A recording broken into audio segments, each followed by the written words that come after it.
Oh, look, another Mug Club movie review. And I know what you're thinking. These hats hate everything in the Marvel Universe. So why in the would they do another movie review in one of our films? Let me let you in a little secret. It's just to piss you fanboys off.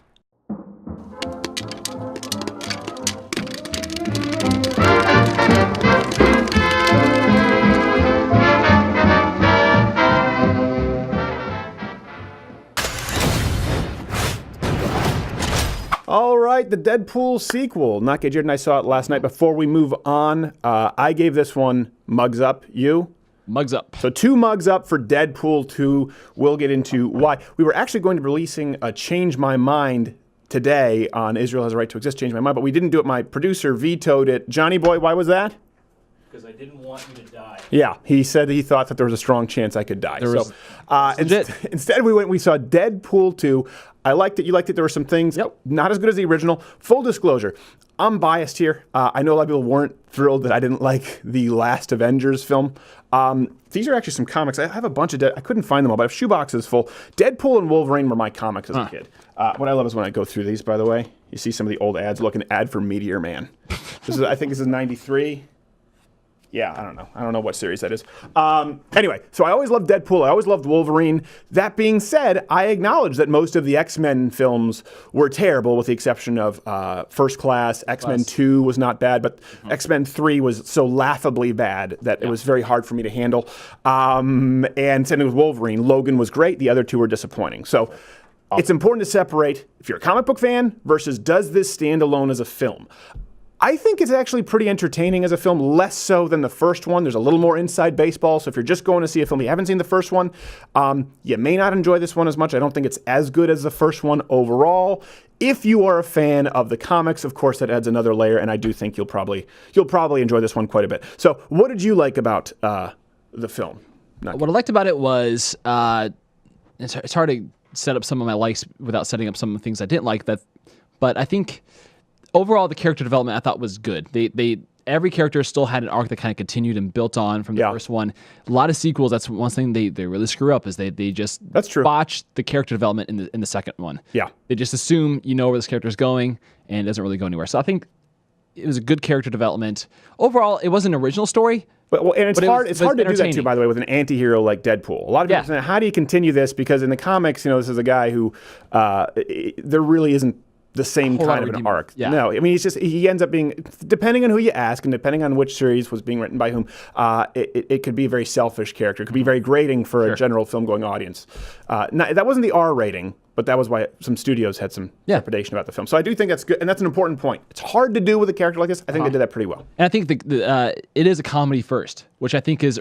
Yes. I think that's one of the things that distinguishes some of the videos, some of the movies that I think worked as of recent. I think they approached Guardians of the Galaxy more as a comedy than just a superhero film. It didn't take itself too seriously. I think that's why I like those ones so much. Thor failed because they tried to do the same thing. It's just a crappy version of it. Thor, the Ragnarok. Yeah, well, I thought the first 2 Thors were embarrassing, and the third one was an embarrassing try to save the previous embarrassing. Yeah. No, I agree with you. This is a comedy, first and foremost, wrapped in a superhero film. And for me, that's refreshing, and it's the only thing that works now at this point in the Marvel Universe, because to me, again, I was a comic book kid, but it takes itself so damn seriously now, as though you're going to be following this. I mean, like it's War and Peace. You need to know everything that's been going on. And if you're going to take yourself seriously, you better be a Logan. Yeah, exactly. Better be really well done. Exactly. Yeah. Not in between. Squash, just like grape. You're still watching this? You must really love content, or your dad never hugged you enough, or your Boy Scout master hugged you too much. Either way, if you're still hanging around, might as well make yourself useful and mash your greasy basement home on the notification bell. So this is the only film that's able to make fun of how self-important the Marvel Universe has become. And they do that quite a bit. So I think it works in that aspect. But that also brings you to, I don't know if you have any more pros, that brings you to your main con. A few cons. Nothing critical. Nothing super bad. But there was It's entertaining. It was entertaining. For sure. You can expect that. Con number 1, I thought there was a little bit of a lull after the first act when you kind of realized the hero is trying to find himself, and at the same time, they hadn't established the villain and what his...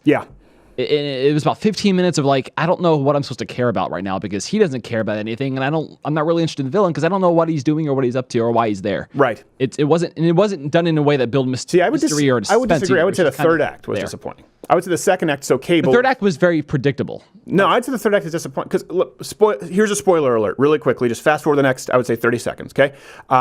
In the second act, Cable shows up with Josh Brolin, 5'7", 52 years old, juiced to the gills. He looks good for 52. He looks good. He looks good. Give him 52 and a lot of money. He may not be 52. He could be 48. Watch, we'll get sued. This will be demonetized because Josh Brolin made a call to Susan Wojcicki. So he showed up, and again, spoiler, he's the villain in the second act, and it's an interesting villain. Anyone who knows Cable knows the time traveling component.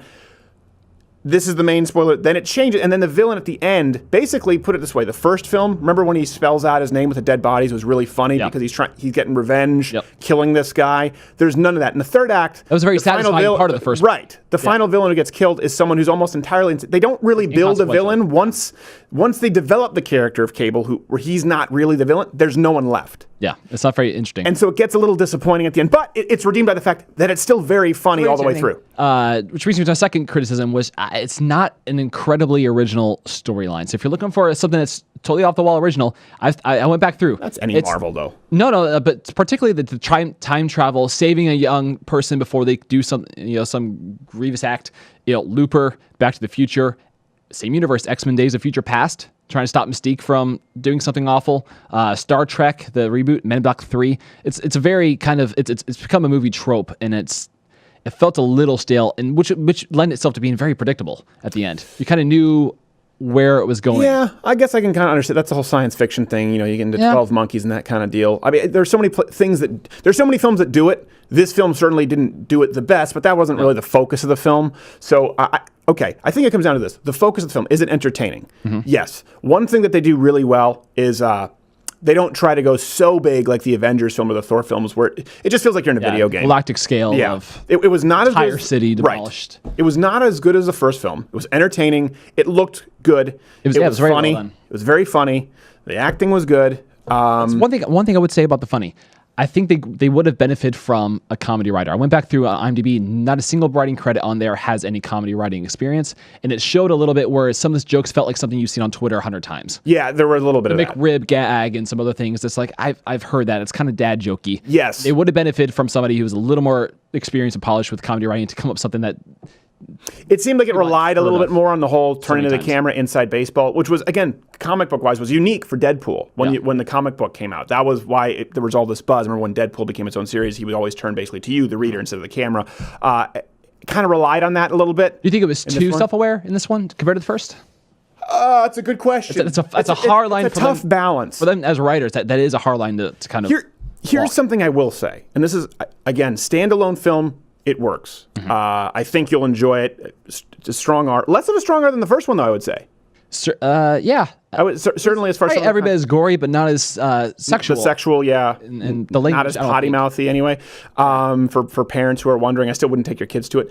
But that's something with Deadpool. There was so much buzz when it started out because Deadpool is this anti-hero, and studios didn't want to do it.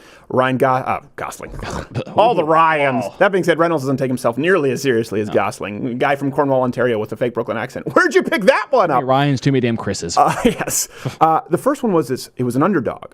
It wasn't supposed to be created. Ryan Reynolds had something to prove. Low budget, and they mocked it. And they mocked honestly, it. in the film. They mocked it, right. So they mocked it, and they kind of went after Marvel and studios, and that was a big part of why it was funny. Well, what do you do when you're the underdog, and a big part of what makes the movie work is that you're mocking that, you're taking advantage of that, and now you're the biggest grossing R-rated film ever, I think, next to The Passion, domestically. I think they even referenced that in the film. What do you do at that point? It's kind of like a boxer who's been known as the underdog, and then all of a sudden you're the champion. And I think there's a little bit of that in this film, where they're kind of searching for an antagonist, and it doesn't really work. Yeah. When he's like, a good example is not really spoiler, but when he makes a joke about how why don't we have the budget for other X-Men in here. It was funny in the first one, but now you just know it's a lie because, of course, they're going to toss all budget at this film more than any other film, probably. Sure. Yeah, they sunk their pennies into it. I think one last thing. Do you think it was too PC? Because I would argue I don't think it was PC, but I think the comedy and throughout the whole thing was very much tailored toward that Twitter social justice crowd who understand all the references, because the references only that crowd would understand. It's, well, like check your cultural appropriation, racist this, racist that. That being said, I think you could argue it's tongue in cheek. I think you could, but it's even if it were tongue in cheek, where sort of Deadpool's insensitive, trying to act as always politically correct, it was done in a way. And that's another thing there's a little bit of edge lost in this one. It was done in a way that really walked that line. It really alienate anybody. Right. Which is not polarizing. Which almost made it less. Right. I mean, if anything, if someone's going to say something that should be on that line, right? We've talked about this with comedy. But if you're going to deal in the Marvel universe, if someone's going to be breaking that wall, if someone's going to be going way past, it should be Deadpool. Mm-hmm. It never happens. So it's funny. It's entertaining. But I would say relatively safe. Compared to the first one. Yeah. Yep. But still, 2 mugs up. If you're looking for something entertaining, last night's certainly better than Avengers Age of, what was the last one? Infinity Wars. Infinity Wars. So what was it? Avengers Age of Crap. Age of Crap. And then it's just the never-ending. Infinity Crap. Never-ending. I actually kind of liked it. Pedestrian content wars. Hey there, YouTube viewer. If you like this video, you first off should probably seek counseling, but you should subscribe or hit the notification bell or watch one of these videos that's playing. The truth is, I don't know what any of that means anymore. If you try and subscribe or hit the notification bell, you won't be notified. And if you try and click one of these videos, it's just going to take you to BuzzFeed Boldly Fat Broads as they get carried out of their houses where they had to break down the north wall and they get carried out in a land whale tarp. I don't know what's happening on YouTube. I know what's happening with Mug Club, louderwithcrowder.com/Mug Club. You get to watch the daily show, 1 hour every single day, not just clips, along with like 15 other shows for $69 annually if you're a student or veteran or military, and you get to keep us here on YouTube for free because we can irritate them by your support. It's worth it, right?